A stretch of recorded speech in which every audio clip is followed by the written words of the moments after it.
Tonight, for RuthAnnTALKS on a Friday, the topic,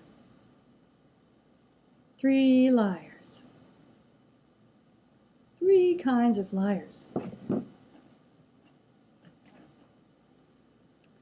The first kind of liar is what we call the cultured liar.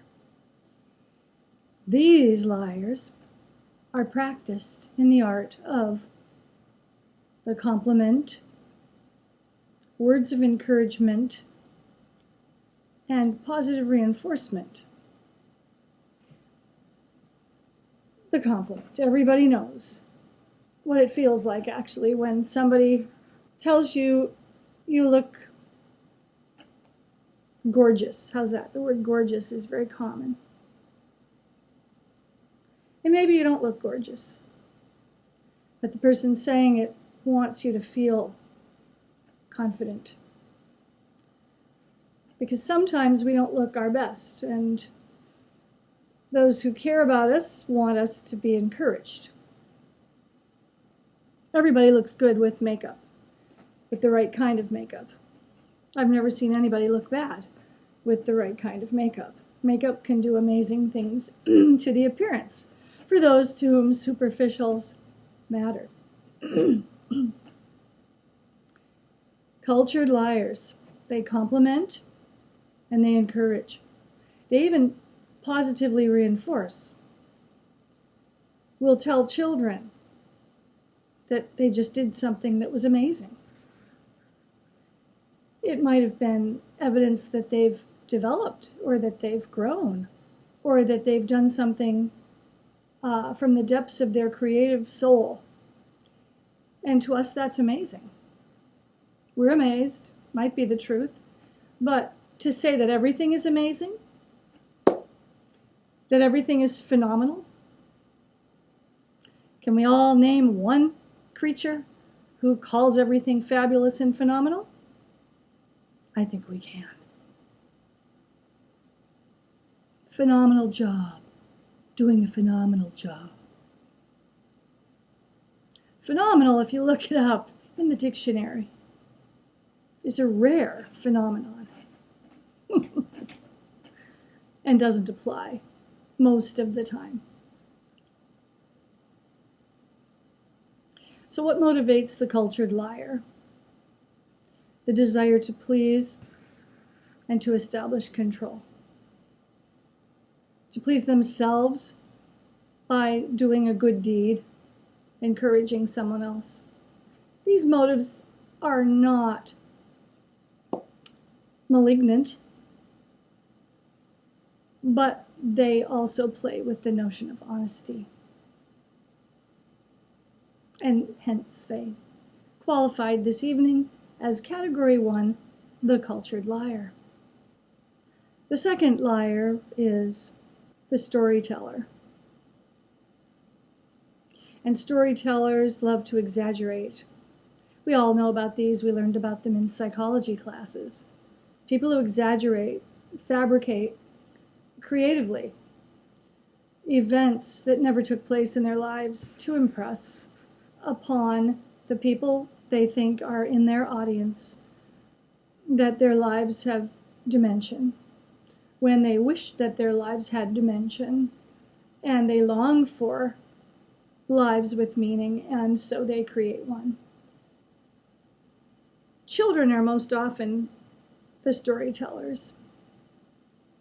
They'll tell a story to avoid punishment and to establish power in groups when they're forming their little societies.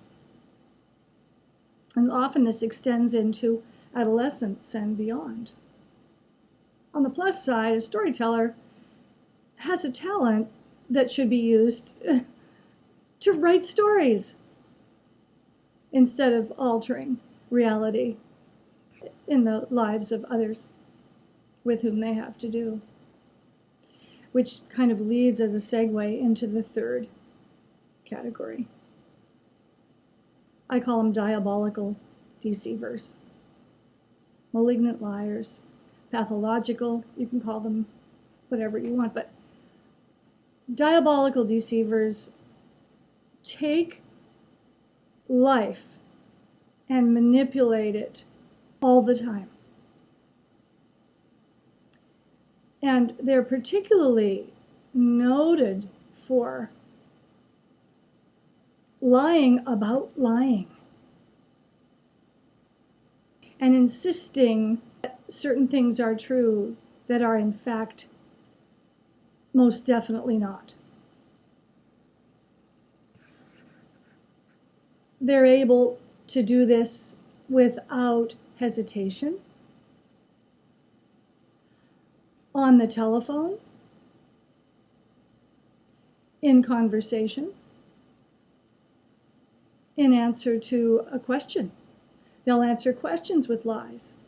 They'll provide narratives about their intentions and the history of a given day that are intended to obscure the truth.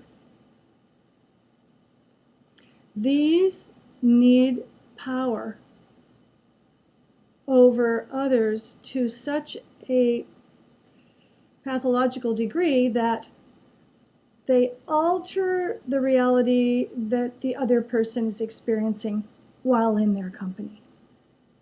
If they feel that something they've said has disrupted their sense of security in the scenario that they've created, they'll insist that they were kidding and try to take it back, insisting that what they said was a joke. It's baffling and bewildering. But these are the ones who will gaslight.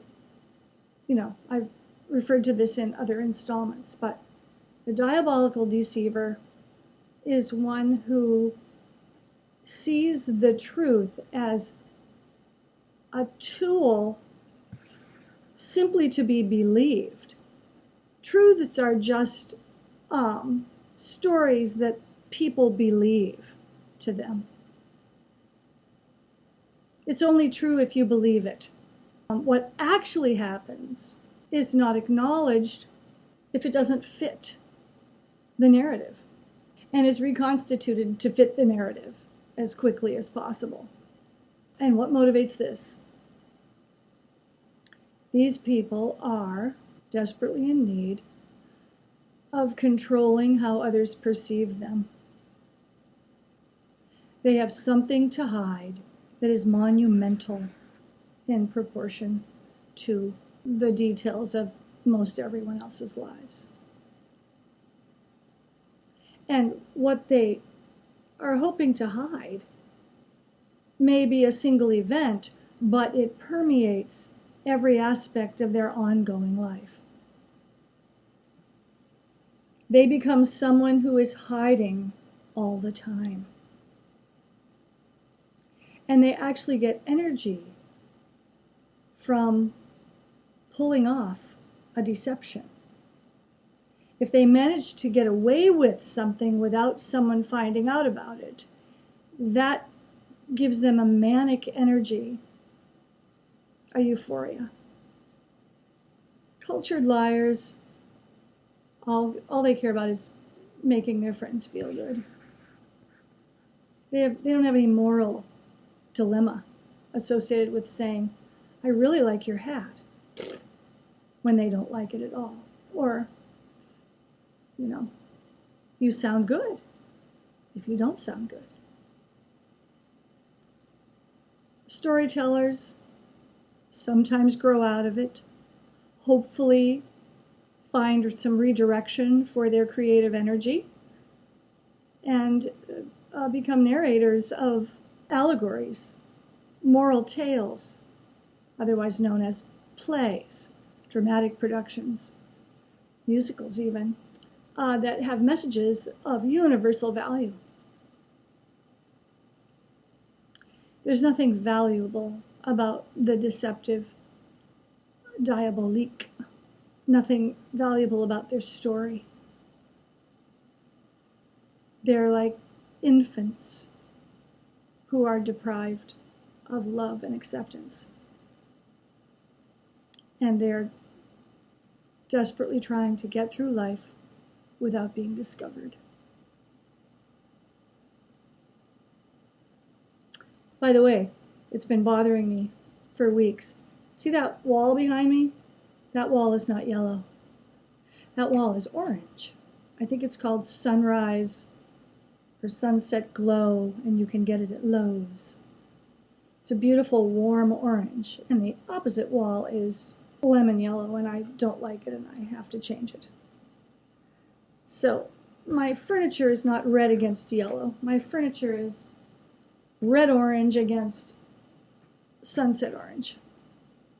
I don't know why the background colors aren't true, because the ones in the foreground are.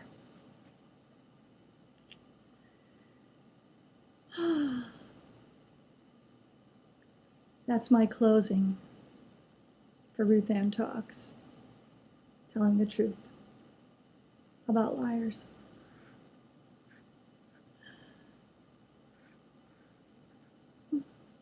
Look in the mirror. Say something true out loud every day when you wake up and before you go to bed. Whatsoever things are true is the first admonishment of the fruit of the Spirit. And I think we know why. Because it's the truth that really edifies, nourishes, feeds, sustains us. All the rest is just one great big story, not worth telling.